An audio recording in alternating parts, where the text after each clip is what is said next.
Welcome to Salcedo Paranormal.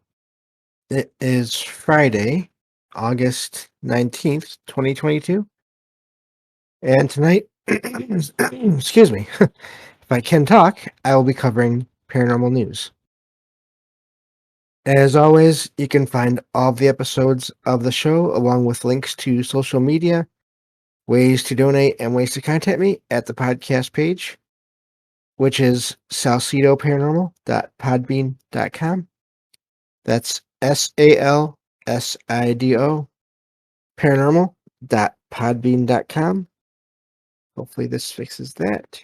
Um, and always happy to hear from you all, whether you have comments or questions or topic suggestions for shows, or if you have paranormal experiences you'd like to share, whether they're your own or from others. Happy to either read those or have you join me on the show to talk about them. And we can arrange that for whenever works best for you. So, not just on the usual show nights and days. So, I hopefully this has fixed the volume. That's the only bad thing about having one headset is sometimes the volume gets changed, lowered or increased. So, or yeah, okay. Let's see here. I have it almost okay. That's weird.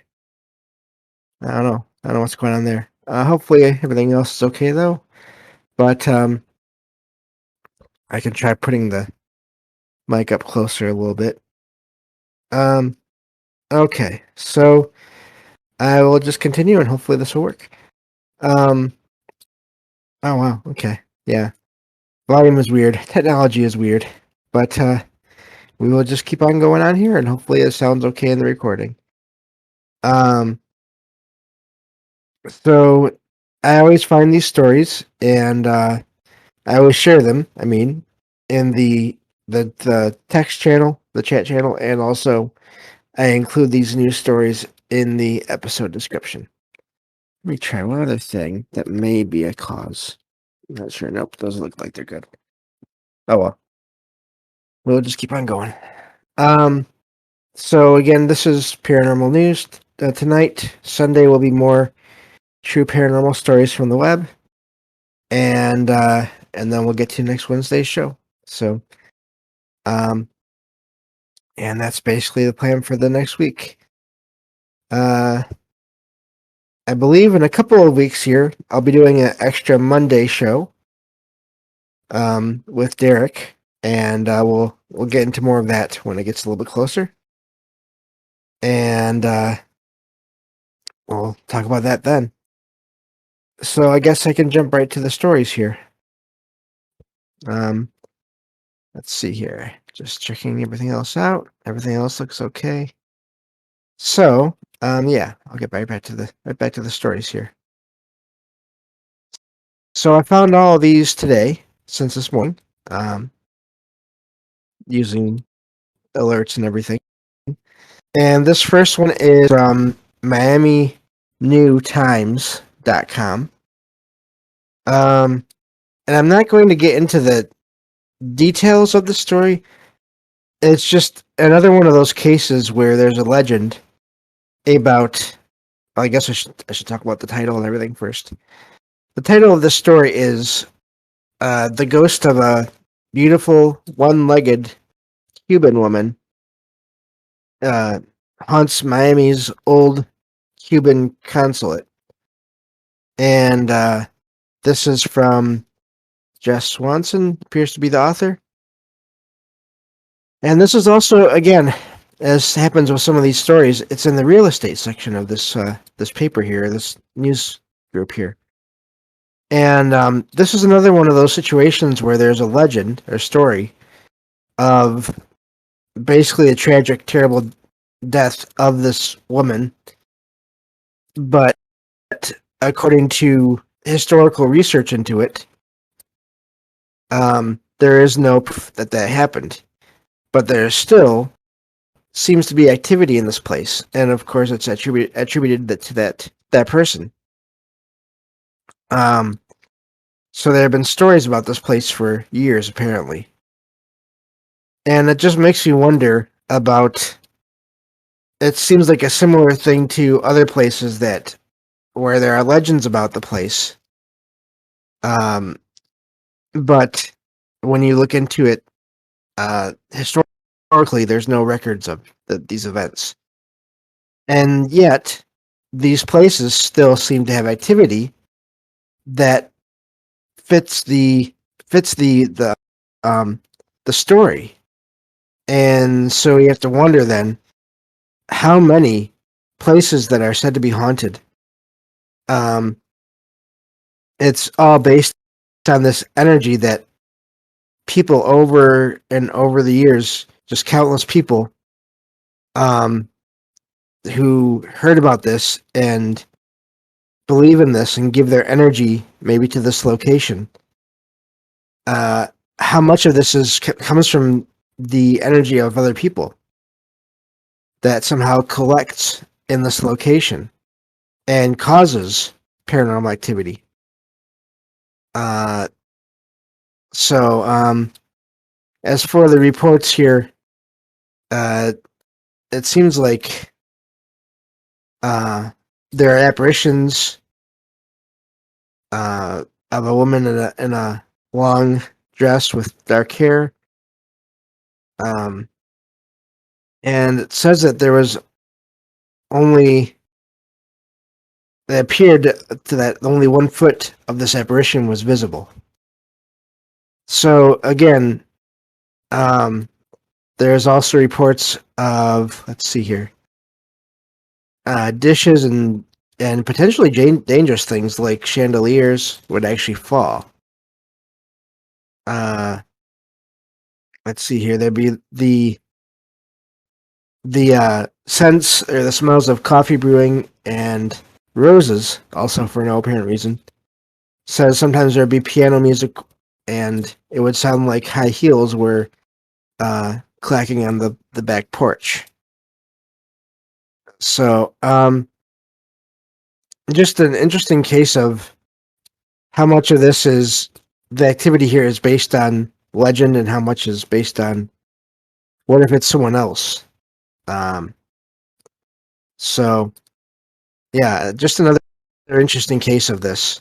There are other ones that are more famous. I think on this show I've talked about places like Myrtle's Plantation, and I think even maybe the Winchester Mystery House might fall into this. So I'm not sure, but still an interesting possible example of that kind of situation here. Let me see here. I'm just trying to see if there's any other settings that I could check out to everything else. Everything seems to be the way it was before. So yeah, I don't know what's going on there. But anyway, so that's that first story. Again, all the stories are included in the episode descriptions. And so I guess I'll move on to the next one. So close this. Okay.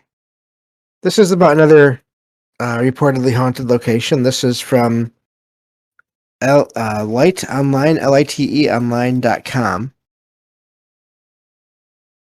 And this one says, visit Idaho's most haunted restaurant. If you dare, of course, has to add that to it. And the author appears to be Nikki West. So this is about the White Horse Saloon. It's said to be the most haunted restaurant in the state, according to this article. And it's let's see here. It's over, the building is 110 years old, and they haven't renovated it, modernized it in any major way, apparently, which could possibly explain some activity, I think, in a way. Um, so let's see here. There is uh, apparently multiple spirits that are said to be in this location, and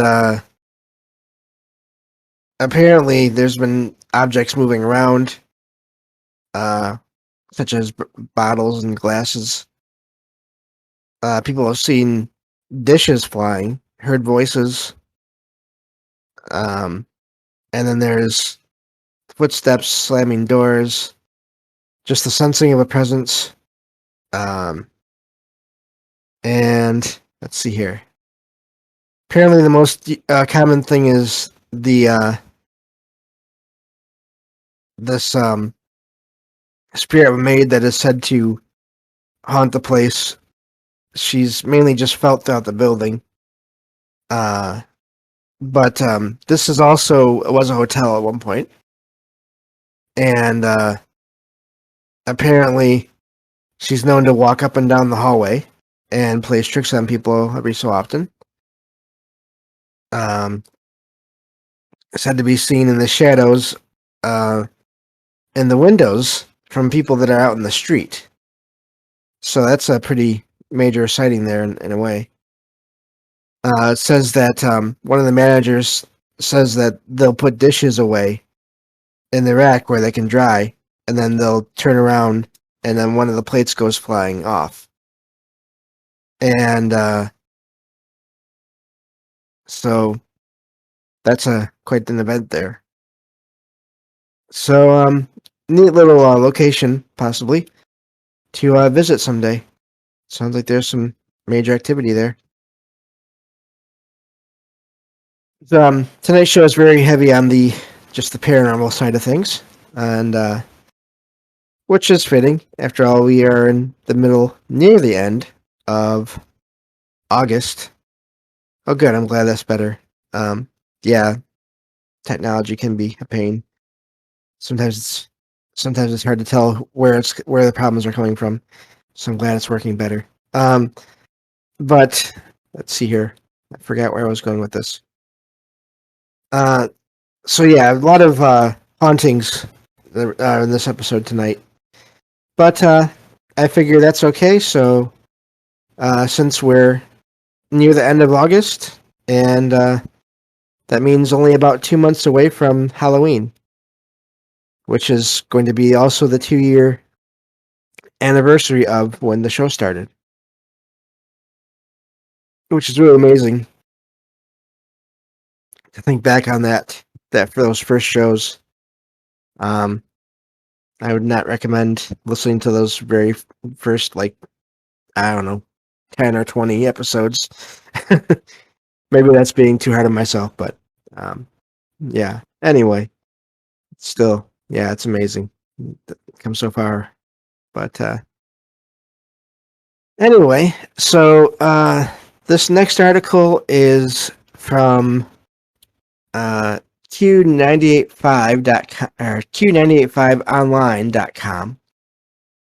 And this article title is one of the most haunted places in Illinois has reopened for your touring pleasure.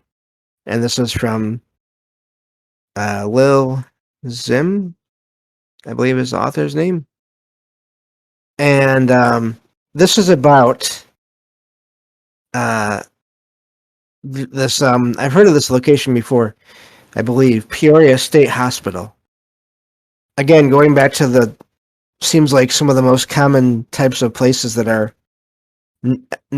get a reputation for being haunted is hospitals and hotels and similar places like that, medical facilities, just in general, I think. So, and let's see here. I'm gonna scroll through here and find and apparently this is now a museum. It's the Peoria State Hospital Museum, and that's so it's actually a museum most of the time, but then they have tours. As far as the experiences there, uh, let's see here. There are reports of um, voices, apparently footsteps, a lot of footsteps, and then voices, even different voices saying hello from down the hall, which is really amazing. Doesn't sound too frightening, really, either, in a way. Um, Not a very long article, but again, this kind of tourism, I'm somewhat, I don't know what to make of it. In a way, if it keeps the places open, it's good, I guess, but also I worry about the effects that may have on any spirits, any location, any beings in these places that have that are there that maybe think they can't leave, and so they're subjected to these tours. People on these tours, and then depending on what kind of people you get, you're going to get all kinds. And then there may be some that watch all the shows on TV and think it's okay to yell at or insult whoever's there. So I feel like it's it's a thing that's happening, and I think it can be not done right. I just hope that it is done right, and I hope that people there and any of these places that are toured like this, I hope that the people that run these things keep in mind to kind of keep the people on these tours from doing anything that may be uh, harmful towards anyone else that's there that they can't see. So, but still a neat thing. I would be one of those people going on one of those tours at least once. So this is why I'm not totally against it. I think you have to be careful, both for yourself and for just be mindful of who might be around you that you don't even notice. Um, so that's that article. And getting back to popular culture and also going back to that idea, that kind of similar idea. This next one is from ladbible.com. And this article is titled Woman Who Lives in Conjuring House Shows Routine She Has to Follow Every Day. And this is from Joe Harker. And this is, again, most of these articles, I believe, are from within this last week or two. You remember a little while back, I shared a story about the house being for sale. And apparently, it looks like, based on this article, it has been bought. And it's still being used to keep the story of the house and the hauntings that have been said to have taken place there going. Basically, it's kind of, I think it's being used as a business almost in a way to and a place to for people to tour and investigate, possibly see what kind of paranormal activity is going on there. Again, the I always just like to caution: be careful for yourself, and be careful not to be careful and try to be kind to whoever is there. So, but seems like these locations now, once they become famous, they you never know, they might stay that way and stay in the news possibly for on and off for a very long time. So, um, let's see here. So yeah, just we've all heard about this place, and there's books and documentaries and all that on this place. So I'm not uh it wasn't sharing this for the purpose of talking about the activity there. I was just more for the sharing it more because of that, the tourism aspect of it. So I think it's important, and I don't think it should be completely stopped. I think these places should be preserved. Um, so again, I just think every being out there should be treated with respect and all that. So, um, I believe that covers that. So I will go on to this next article here. This is getting to these next two articles, in a way, are pretty amazing that these kind of questions are and discussions are happening. Um, this next article here, at first when I read the title, I was worried that it was going to be a kind of a hit piece on people that show any interest in the paranormal. But if you look into it, if you read the article, it doesn't seem to be that way. But if you go just by the title, then it can seem like it might be you don't know for sure. And the title is "Do Paranormal Beliefs Indicate Poor Mental Health?" And it says new data supports the normality and adaptability of paranormal beliefs. And this is from reviewed by it doesn't really say the author, so I'll go into it.